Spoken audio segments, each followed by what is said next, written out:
안녕하세요. 오늘 저희는 당신께서 보내주신 자료, 이게 정말 흥미로운데요.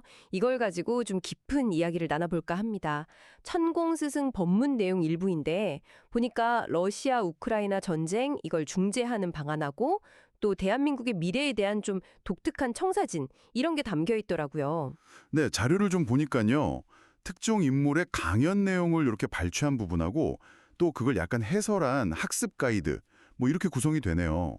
그래서 오늘 저희가 할 일은 이 자료들 속에 담긴 어떤 핵심 주장, 또 제안들 이런 것들을 좀 명확하게 파악하고요.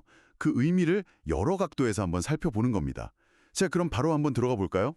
일단 자료를 보면 이 전쟁 중재 계획이 상당히 좀 조심스럽게 시작돼요.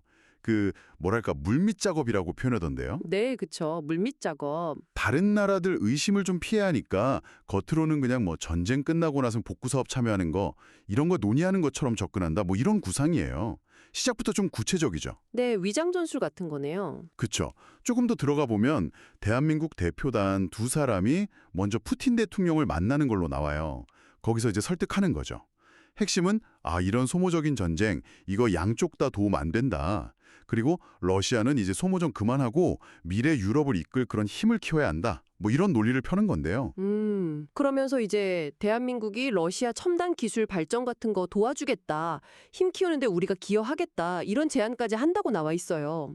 여기서 그 부분이 좀 주목할 만한 것 같아요. 그냥 전쟁 멈춰라 이게 아니고 러시아가 앞으로 국제사회에서 어떤 역할을 해야 할지 뭐랄까 새로운 방향 같은 걸 제시하면서 거기에 또 대한민국의 지원 약속까지 딱 연결시키는 거잖아요. 네네. 그러니까 현재의 갈등 국면을 미래의 어떤 협력 구도로 바꾸려는 상당히 좀 전략적인 제안인 셈이죠. 맞아요. 그렇게 푸틴한테서 좀 긍정적인 신호를 얻고 나면 그 다음엔 이제 같은 대표단이 우크라이나 젤렌스키 대통령을 만난다고 해요. 순서가 있군요. 네. 여기서 설득 포인트는 좀 다른데 나토 가입 추진하는 거 그거 포기하도록 설득하는 거예요. 그래서 결국 양쪽 정상한테서 오케이 사인, 그러니까 서명을 받아내는 거. 이게 첫 번째 단계 목표라고 딱 명시돼 있더라고요. 서명까지 확실한 약속을 받아낸다는 거군요. 그렇죠. 이 양쪽 동의 서명이 딱 확보되면 그 다음 단계가 이제 대한민국 대통령이 직접 나서는 걸로 되어 있어요. 대통령이 직접요. 네. 중립적인 제3의 장소, 뭐 예를 들면 판문점 같은 곳이 될 수도 있겠죠. 거기서 푸틴하고 젤렌스키 이렇게 세 사람이 만나는 자리를 주선하는 거예요. 그리고 이 회담에서 역사적인 휴전선언이 나오도록 하는 게 목표인데 그 선언문에 들어가야 할 내용까지도 딱 정해져 있더라고요. 네, 그 선언문 내용이 단순히 그냥 이제 그만 싸우자 이게 아니라는 점이 진짜 흥미로운데요. 자료에 따르면 앞으로 우크라이나와 러시아는 두 번 다시 싸우지 않겠다. 이런 약속은 기본이고 더 나아가서 인류 평화를 위해서 혼신을 다할 것이다. 이런 좀 더 큰 차원의 다짐이 반드시 들어가야 한다고 강조하거든요. 인류 평화까지? 네. 그리고 분쟁 지역 관리는 대한민국이 좀 지혜롭게 설계해서 만든다. 이런 내용도 있고요. 이런 문구들을 보면 이게 그냥 갈등을 봉합하는 수준을 넘어서 관계 자체를 근본적으로 좀 재설정하고 미래에 대한 구속력 있는 약속을 만들려는 의도가 보이는 것 같아요. 그렇군요. 그리고 이게 만약에 성공한다. 그러면 대한민국이 얻게 될 위상, 이것도 아주 명확하게 얘기를 해요. 단순히 뭐 분쟁 해결에 기여한 나라, 이걸 넘어서 대한민국이 세계 질서를 이끄는 국제정치 1호 국가. 그러니까 가장 지혜로운 리더 국가가 된다는 거예요. 네, 맞습니다. 그러니까 이 계획이 성공하면 대한민국이 국제사회에서 어떤 도덕적 권위랄까? 실질적인 리더십 이런 걸 확보하고 인류 공영이라는 대의에 기여하는 국가로 발돋움하는 뭐 그런 결정적인 전환점이 될 거다 이런 전망인 거죠. 결국 세계의 좀 잘못된 질서를 바로잡는 지혜 이걸 보여주는 게 핵심 가치로 제시되고 있다 이렇게 볼 수 있겠네요. 자, 이렇게 국제정치 무대에서의 위상 변화, 이거랑 맞물려서 경제적인 측면에서도 엄청난 변화가 따라올 걸로 예측을 하더라고요. 경제 쪽으로도 연결이 되는군요. 네. 중재가 성공하면 대한민국 기업들이 러시아랑 우크라이나 재건 사업에 아주 대규모로 참여하게 될 거라는 주장인데요. 건설업체부터 시작해서 여러 대기업들이 최소 15년 이상, 와, 15년이면 정말 길죠. 이 재건 사업 때문에 유례없는 호황을 누릴 거다. 이렇게 전망을 해요. 이게 근데 단순히 뭐 건설 특수 이런 차원을 좀 넘어서는 것 같아요. 더 근본적인 어떤 경제 패러다임의 전환, 이런 거랑 연결되는 이야기거든요. 자료에서는 현재 세계 경제의 한 70% 정도가 제대로 순환이 안 되고 이렇게 묶여 있다, 이렇게 진단을 해요. 70%나요? 네. 그래서 이 묶여있는 경제를 풀 뭔가 새로운 패러다임이 필요하다. 그리고 그 패러다임을 제시하고 실행하는 주체가 바로 대한민국. 특히 자료에서는 천손이라고 표현하는데 하늘의 자손으로서의 정체성을 가진 이들이 되어야 한다. 이런 주장으로 이어지더라고요. 천손이요. 상당히 독특한 표현인데요. 이 거대한 경제 전환을 현실로 만들기 위해서 또 특정 집단의 역할이 아주 중요하다고 강조가 되더라고요. 어떤 집단인가요? 바로 베이비 부머 세대 박사님들이요. 이분들이 과거 산업화 시대에 쌓아온 지식, 경험, 그리고 사회적인 명망 이런 걸 바탕으로 그룹을 만들어서요. 지금 우리 사회가 겪고 있는 심각한 문제들 있잖아요. 네, 많죠. 이런 걸 해결할 구체적인 아젠다를 개발하고 제시해야 한다는 거예요. 예를 들면 자살 제로 프로젝트 같은 이런 사회 문제 해결 방안을 딱 예시로 들고 있더라고요. 아, 베이비부머 박사 그룹이 아젠다를 만들고 네. 그리고 그 아젠다를 그럼 현실에서 실행하는 주체는 또 누군가요? 그 주체로는 기업들이 지목됩니다. 삼성이나 현대 같은 대기업들이 그 역할을 해야 한다 이렇게 언급이 되고요. 특히 좀 놀랐던 게 호텔 신라 이부진 사장 이름이 구차적으로 거론돼요. 아, 이부진 사장님이요? 네, 이분 같은 기업인들이 박사그룹이 제시한 그런 청사진을 받아서 국가적인 프로젝트로 추진해야 한다 이런 논리를 펴고 있습니다. 흥미로운데요? 이게 또 현재 대기업들이 사실 돈은 엄청 많잖아요.